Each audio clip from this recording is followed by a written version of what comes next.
Evan? How important is home ice advantage for you guys?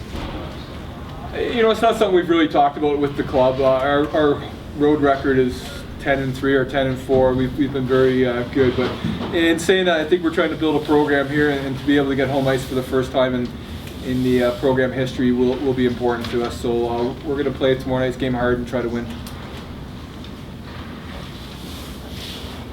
Michael? Special teams hasn't been your guys' strongest point all season, but it looked pretty good today. Do you feel you've gained some momentum? Yeah, I didn't think our power play looked too good tonight. If you did, special teams, they say you can win and lose your hockey games, right? So our penalty kill, even though the statistics really don't show it, in a short schedule like we play here at the CIS level, sometimes statistics get a little bit skewed, I guess. But I think our penalty kill's been real good, and we're real aggressive on that. But we got to get our power play going. You're only going to get 2 or 3 chances against Queens in the playoffs because they don't take a lot of penalties, and we got to make the most of those chances. Talk about your series coming up with Queens, and what do you expect from the series? Well, it's 2 evenly matched teams. We've had 2 real good games from them, but both teams play the same kind of style. We're very structured, very disciplined, very defensive oriented. So the games are going to be very low scoring, and mistakes are going to be at a premium. So and goaltending, they have Kevin Bailey, who's an All-Canadian here, one of the best goalies in the CIS, and we got to find a way to solve him for sure. But it's going to be a real tight series. So you're losing 3 5-year players after this, 2 of them being in a leadership role. How do you expect that to change for the oncoming future? Like, are you looking already at new guys to fill that captaincy and the assistant captain, or how are you going about it? Well, being a new coach myself, only being here since October, I'm still learning this team, to be honest with you, and learning how guys react in different situations. So we have a few 3rd and 4th year guys that will be candidates for our leadership group next year. And playoffs are the time of the year where everything gets raised and you see people's true characters. So I guess this is how I'd answer that. We're auditioning for our leadership group next year still. It's been a pretty balanced offense all year. Are you concerned going to playoffs you don't have that one elite scorer who can really take over a game offensively? I'm not sure if I'm concerned about the elite scorer. I am concerned that we're not overly deep offensively.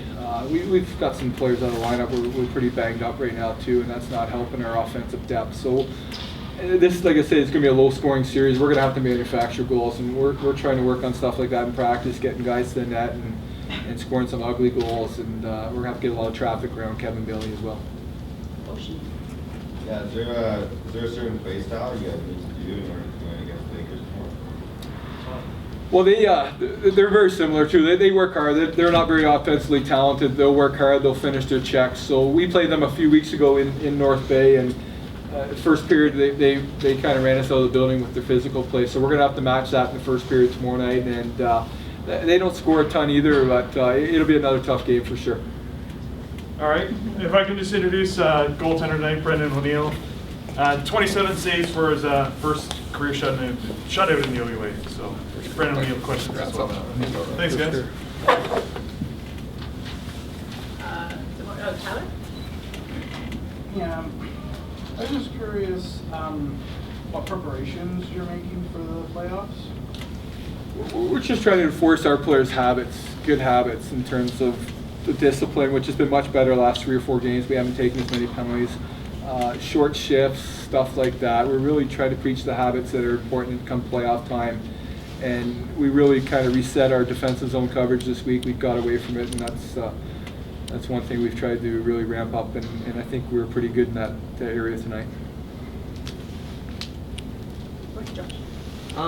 Going forward for years to come, how do you improve offense for your team? Well, I'll be recruiting that way, trying to add some pieces that way. We have some guys internally here I think can produce more as they get more accustomed to this league and a couple of years under their belt here. But that is one target I'm having right now in the recruiting end is try to recruit some offensively talented guys. And if you look at our team, we're very devoid of right-hand shots.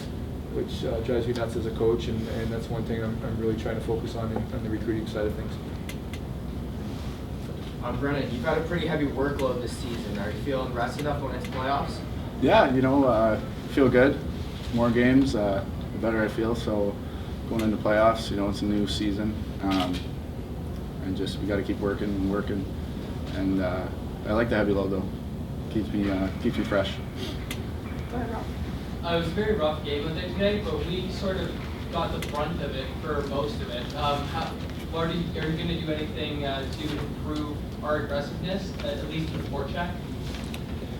Yeah, we're not an overly physical team. In fact, our most physical guys are in the stands with you guys tonight, and that's taken a bit of a component away from us. Again, when playoffs are very hotly contested here, and there's not much to choose between either team, so we definitely do need to play physical, whether it's just rubbing guys out, eliminating guys. So we'll be asking the team to pick that side of things up. Go ahead, Kevin. Is Brendan going to get the start tomorrow? Yes, he is. Good question. We're fighting for home ice still here. We have a shot to get home ice tomorrow, and that's what we're playing for, and we're going with our best lineup. Barbara? Brendan, you're in the criminology and justice program. There's got 17 of the players on the team from that program. Is there something in that program that's great for the hockey? I think a lot of guys looking in their future, being around the team all the time, kind of want to go into the police force, and they like stuff like that. I know a lot of the guys enjoy the program, and I enjoy it as well. I think we all find it extremely interesting. Okay. Travis? Brendan, what would you find the biggest difference between the OHL and staying for the Ridgebacks? That's a good question. I find the OUA a lot of running gun. You got to be on your toes every night, because anyone can win, really, whether it's the last place team or the first place team who you're playing. And the difference in the OHL is just kind of, there's the bottom feeder teams, which they're still a good hockey club, but some nights you go in there, I hate to say it, but it'll be point night. And here that just doesn't really happen. Coach, you said that you were fighting for home ice, but so far this season you have a better record away. Well, anything you have to say about that? Yeah, no, I'd like us to play better here, and that's our goal. But like I say, I think home ice is important to us in terms of building the program more so than anything. This will be the highest place and highest finish for the program, and to have home ice is just, the crowds have been pretty good here, and they're only getting better, and I think it's important for the program to strive towards that. Tyler? Do you think that this is the best game that you've ever played? The guys played well in front of me. They limited Laurentian's opportunities tonight. It's definitely up there, but it wasn't my show tonight. I think the guys played extremely well in front of me defensively, and paid off in the end. How did UOIT meet expectations coming to the end of the year?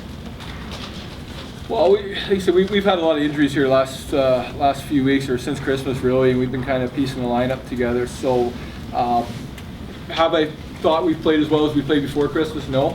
I still think we got more room to improve that. But at the same token, we're still getting points. We're still winning, quite a few hockey games. I think that's points in 7 of our last 8 games. So, the guys are doing a good job out there. They're giving us everything they have.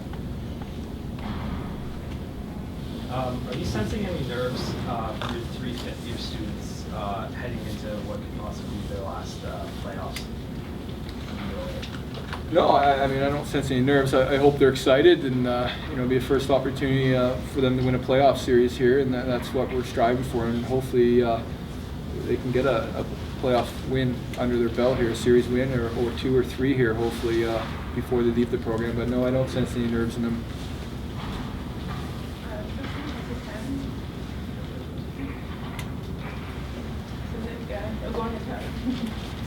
Well, because when I understand, like the team that you used to coach for was on a different level Yeah. than the university level. So what would you say are some of the differences having transitioned to the university level hockey?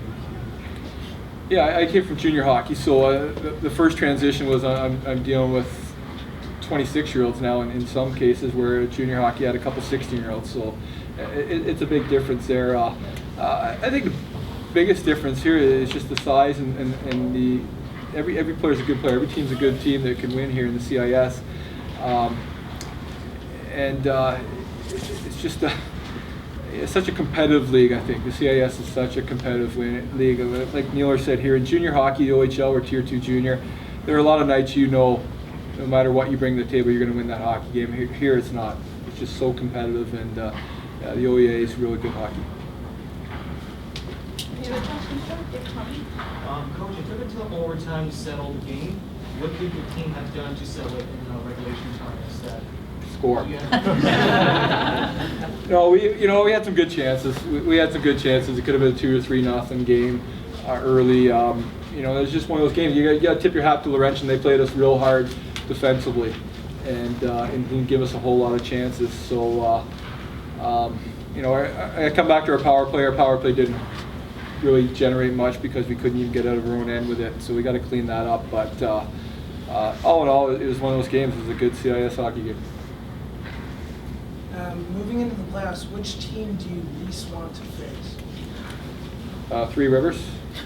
They're at first, so we don't face them just yet. Hopefully, the second round we get a shot at them. But we're facing Queens as it's set up right now, so that's who we got to get through them. That's gonna be an awfully tough series.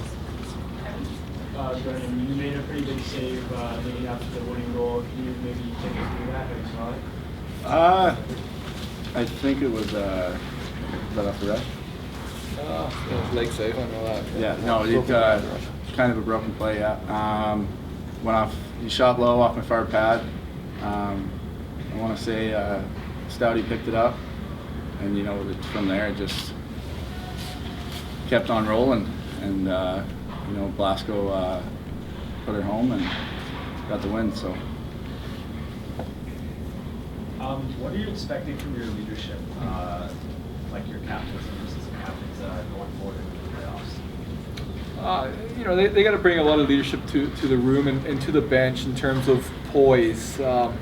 It's one thing our team struggle with is coming off the rails a little bit easy in the tough times, and the playoffs things get a little hairy and it's intense and all that. So I'm going to expect our leaders to really have the room and really settle everybody down when those tough times come, and they're going to come in a playoff series each game.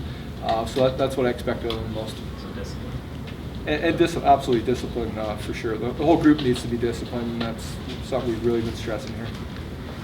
I guess I'll close off. Brendan, what's it like when the SID hires a choir to sing for about 15 minutes and you got about a 25-minute intermission for seems longer than Super Bowl? What's it like waiting for that? You know what, it was all right. I think the guys stayed focused in the room. Once the clock started going again, the boys kind of tightened up even more, and we went out. I thought we started the second period pretty well. The guys got their legs back under them, so it's always tough with that long of a break, but it's getting past that and just going on with the game. Brendan, you've had a great season. You're third in the league, actually, for most saves. What kind of momentum and confidence is this going to be gaining? I'm not a big. I don't look at stats. I care about winning, to be honest. But you pointing that out, obviously gives you a lot of confidence. The team's playing really well in front of me. We're winning hockey games, and that's what we're here to do.